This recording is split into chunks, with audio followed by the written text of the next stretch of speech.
অনেকে প্রশ্ন করে না যে পাটে এসে কি মালা নেওয়া যায়, প্রশ্ন করে কি না? অনেকে প্রশ্ন করে, ধ্যান দিয়ে শুনবেন।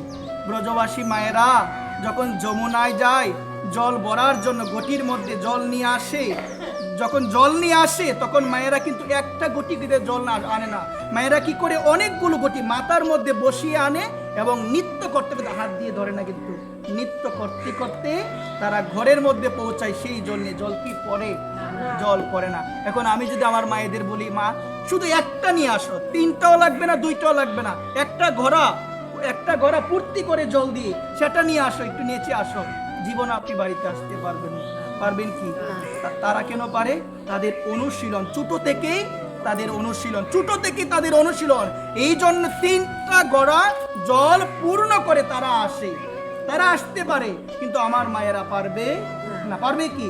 পারবে না। এই জন্য এখানে বিধান হচ্ছে, মা আমি হলাম প্রাথমিক স্তরে শ্রবণাঙ্গ যে ভক্তি, নববিধা ভক্তির মধ্যে প্রথম ভক্তি শ্রবণম কীর্তনম বিষ্ণু শরণম পাদ সেইবনম অর্চনম বন্দনম দাস্য সক্য আত্মনিবেদনম। শ্রবণ ভক্তি। কি ভক্তি? সবাই বলে শ্রবণ করতে হবে। কার কথা শ্রবণ করতে হবে? আমি দুইটা পারবো না, আমার পক্ষে, বিশেষ করে আমার পক্ষে সম্ভব। একদিন আমি গিয়েছিলাম পাটের মধ্যে, যাওয়ার পরে দেখেন, লক্ষ্য করে দেখেন একটা সুন্দর কথা। আমি সুন্দর কথার মধ্যে একবার বলছিলাম মনে মনে, মালা তো হাতে, হরে কৃষ্ণ কৃষ্ণ কৃষ্ণ হরে হরে, হরে রাম রাম রাম হরে হরে। তৎক্ষণাৎ কথাটা আমি বুঝি না উনি কি বললেন, কথাটা চলে গেল। এটা আমার হবে, কারণ আমি সেই স্তরে যাই না এখনো। আর আপনি অনেক সময় আমার মতো অধম, আমার মতো কিছু মানুষ আছে যারা বলে সাধুরাদি করে।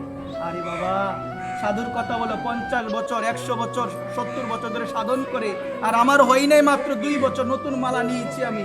আর আমি সাধুদের কথা বলি, বৃন্দাবনবাসীর কথা বলি, আমি বিনোদ বাবার কথা বলি, প্রেমানন্দ বাবার কথা বলি, বিভিন্ন কথা আমরা দেখুন, উদাহরণ দিই, উমুক বাবাকে দেখলাম দি মানে পাঠ করছে হাতের মধ্যে মালা।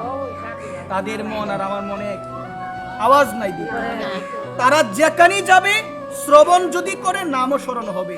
আর আমি যদি একসাথে দুইটা করতে চাই, আমার গোলমাল লেগে যাবে, নিষ্ঠা আমার হবে। শ্রবণটাকে গুরুত্ব আগে দেন, হরিকথা আগে শ্রবণ করবেন, হরিকথা শুনবেন, হরিকথা শুনলেই নামে রুচি হবে। আর নামে